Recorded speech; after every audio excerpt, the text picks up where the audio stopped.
दोस्तों, yes bank की बात करें तो स्टॉक के अंदर आज गिरावट हुई है और इस गिरावट के पीछे वजह है बाजार में गिरावट। आज निफ्टी बैंक हो या निफ्टी प्राइवेट बैंक, दोनों में ही काफ़ी बड़ी गिरावट हुई है। और इसके बीच में आप देखें तो मार्केट एक्सपर्ट क्या कह रहे हैं यस बैंक को लेकर, उसको समझने की कोशिश करेंगे। यस बैंक पिछले कई समय से लगातार अच्छे क्वार्टर रिजल्ट दे रहा है, हर रिजल्ट बेहतर हो रहा है कंपनी का।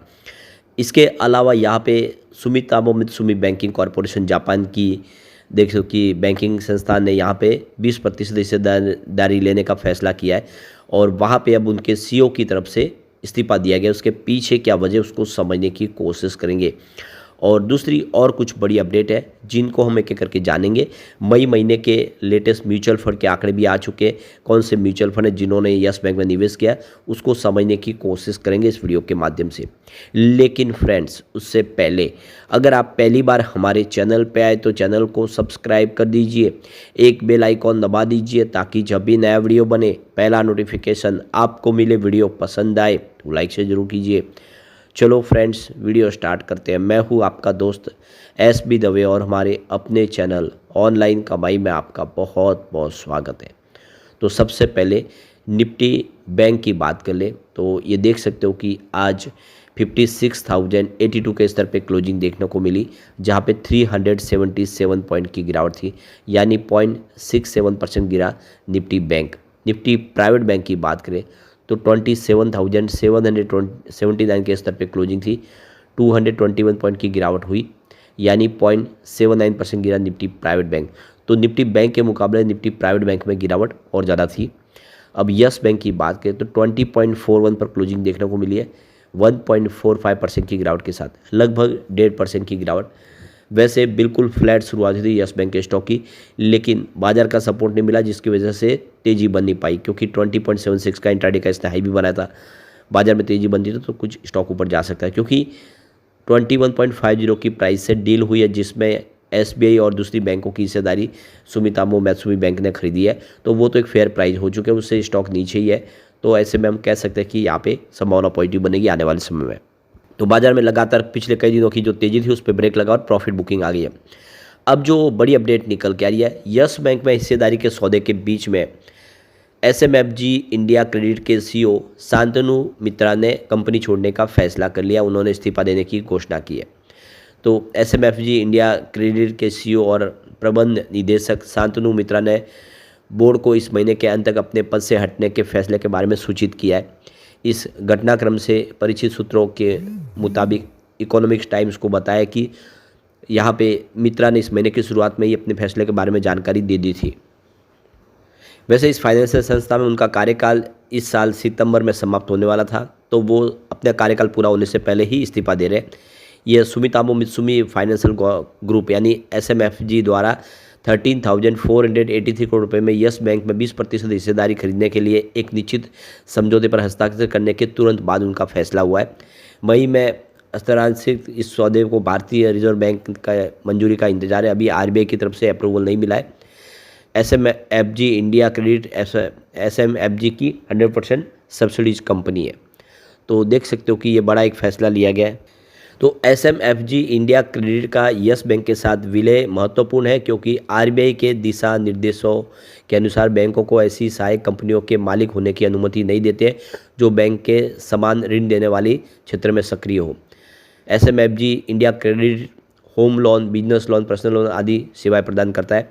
ऐसे में यस बैंक पहले से इस और उनका ये एक्सपोजर भी है इसमें, तो यही एक रास्ता है कि मर्जर किया जाए। SMFG का जो इंडिया क्रेडिट का जो मर्जर है वो यस बैंक में होना होगा, तभी वो बिजनेस आगे कर पाएंगे, क्योंकि दोनों कंपनियां सेम बिजनेस नहीं कर सकती। यहाँ पे देख सकते हो कि होम लोन, बिजनेस लोन की जो सेवाएं दोनों ही देते हैं और इसीलिए इनका मर्जर विलय होगा। तो ये देख सकते हो कि RBI की मंजूरी के बाद ये विलय की प्रक्रिया आगे बढ़ेगी। तो जल्दी SMFG इंडिया क्रेडिट का यस बैंक के अंदर विलय होना यहाँ पे निश्चित दिखाई दे रहा है। इकोनॉमिक टाइम्स की रिपोर्ट में कहा गया है कि SMFG बोर्ड को अभी भी उनका प्रतिस्थापन मिलना बाकी है।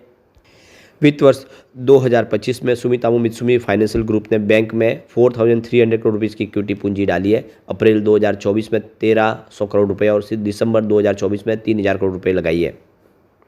शांतनु मित्रा ने कंपनी में 2 कार्यकाल पूरे किए, पहला 2010 से 2017 तक और दूसरा 2021 से 2025 तक। अपने शुरुआती कार्यकाल के दौरान वो काफ़ी समूह जोखिम अधिकारी के रूप में शामिल हुए थे। बाद में 2011 में उन्हें सीईओ के पद पे पदोन्नत उनको प्रमोशन कर दिया गया। तो देखना होगा कि ये फैसला उन्होंने क्यों किया, क्योंकि वैसे भी उनका कार्यकाल पूरा था, आगे भी वो बढ़ाया जा सकता है, लेकिन उन्होंने रिजाइन करने का फैसला किया। एक जो बड़ी अपडेट निकल के आ रही है, मार्केट एक्सपर्ट का कहना है कि यस बैंक में निवेश करने के बजाय एक्सिस बैंक में करना चाहिए।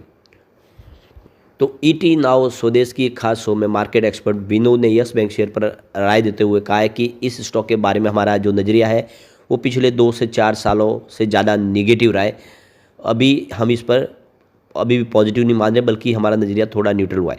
यानी 2-4 साल पहले उनका नज़रिया पूरा निगेटिव था, लेकिन अब वो न्यूट्रल हुआ है। पॉजिटिव नहीं हुआ लेकिन न्यूट्रल हुआ, लेकिन बदलाव हुआ है। आप समझ सकते हो कि उतना ख़राब नहीं रहा। वैसे वैल्यूशन में मार्केट में आपको अच्छे स्टॉक और मिल सकते हैं, जैसे कि एक्सिस बैंक का वैल्यूशन भी लगभग उतना ही है जितना यस बैंक का है, लेकिन उसका फ्यूचर काफ़ी ब्राइट दिख रहा है। कोटक बैंक भी एक अच्छा ऑप्शन है। तो उनका कहने का मतलब कि यस बैंक पे हमारा नज़रिया न्यूट्रल है, आप उसके बजाय कोटक और एक्सिस के बारे में सोच सकते हैं, ये उनका कहना है। क्योंकि इसमें रिस्क है, अगर आप रिस्क लेना चाहते हैं तो यहाँ पे सोच सकते हो, क्योंकि आने वाले इसमें मैनेजमेंट का किस तरह से एक सेटलमेंट होता है, नया मैनेजमेंट आता है, क्या क्या हो सकता है, आने वाले इसमें कुछ बड़ा होता है वो दिखाई देगा, उसके हिसाब से आगे की संभावना बनेगी। यस बैंक ने Q4 में 738 करोड़ रुपए का प्रॉफिट कमाया। पिछले साल की अवधि में यस जो था प्रॉफिट उससे 63% ज़्यादा है। हालांकि पिछले साल की तिमाही में प्रॉफिट 2406 करोड़ रुपए के आसपास था, जो एक बार के खास लाभ की वजह से ज़्यादा है। बैंक की शुद्ध ब्याज आय 5.7% बढ़कर 2276 करोड़ हो गई है। बैंक द्वारा दिए गए कर्ज लोन में 8.1% की बढ़ोतरी हुई है। शुद्ध ब्याज मार्जिन एनआईएम में मामूली बढ़ोतरी के साथ 2.5% की वृद्धि हुई है। इसी तिमाही में बैंक की कुल कमाई बढ़कर 9355 करोड़ हो गई है, जबकि पिछले साल ये 9016 करोड़ के आसपास थी। तो कुल मिला के देख लो कि यस बैंक की सेहत में सुधार हुआ है। अब यहाँ पे मई महीने के म्यूचुअल फंड के आंकड़े भी हमारे सामने आ चुके हैं। तो मई महीने में यस बैंक में जम के खरीदारी की है, इस मौके का फ़ायदा उठाया। तो इस डील के बाद पॉजिटिव हुआ है मामला। देख सकते हो कि 26 म्यूचुअल फंड ने फ्रेश एंट्री कर ली है मई महीने में यस बैंक के अंदर। ये बहुत बड़ी बात है, काफ़ी अच्छा निवेश हुआ है। लेकिन ऐसा नहीं है कि सब ने खरीदारी की है। 15 म्यूचुअल फंड ऐसे भी है जिन्होंने एग्जिट ले लिया है। लेकिन आंकड़ा जो भारी है वो खरीदारों का, क्योंकि 26 नए म्यूचुअल फंड आए, 15 सामने खरीदारी बेच के निकले। तो ये क्लियरली है कि सिग्नल की इस समय म्यूचुअल फंड काफ़ी अच्छा निवेश करें। कुछ बड़े म्यूचुअल फंड जिन्होंने निवेश किया उनको एक बार हम देख लेते हैं, जिनके आंकड़े काफ़ी बड़े होते हैं। तो देख सकते कि इसमें ICICI prudential equity arbitrage fund regular growth ने 50.48 करोड़ का इन्वेस्टमेंट किया है। बंधन ऑर्बिटेज फंड रेगुलर प्लान ने 34.40 करोड़ का इन्वेस्टमेंट किया है। इसके अलावा Motilal Oswal Nifty mid cap 150 index ने 26.87 करोड़ का इन्वेस्टमेंट किया है। उसके बाद में कुछ सिंगल डिजिट में भी इन्वेस्टमेंट है, जिनके वो हम डिस्कस नहीं करेंगे, तो वीडियो लंबा हो जाएगा। फिर LIC mutual fund mid cap 100 की तरफ से 10.50 करोड़ का यहाँ पे निवेश हुआ है एयूम। HDFC निफ्टी प्राइवेट बैंक का भी 13.06 करोड़ का एयूम है, और DSP निफ्टी प्राइवेट बैंक का 13.76 करोड़ का एयूम है। तो ICICI prudential Nifty private bank ETF का 130 करोड़ का एयूम हुआ इसमें। उसके बाद में Edelweiss arbitrage fund regular growth का 31.05 करोड़ का एयूम है। HDFC arbitrage fund wholesale plan growth का 46.19 करोड़ का एयूम है।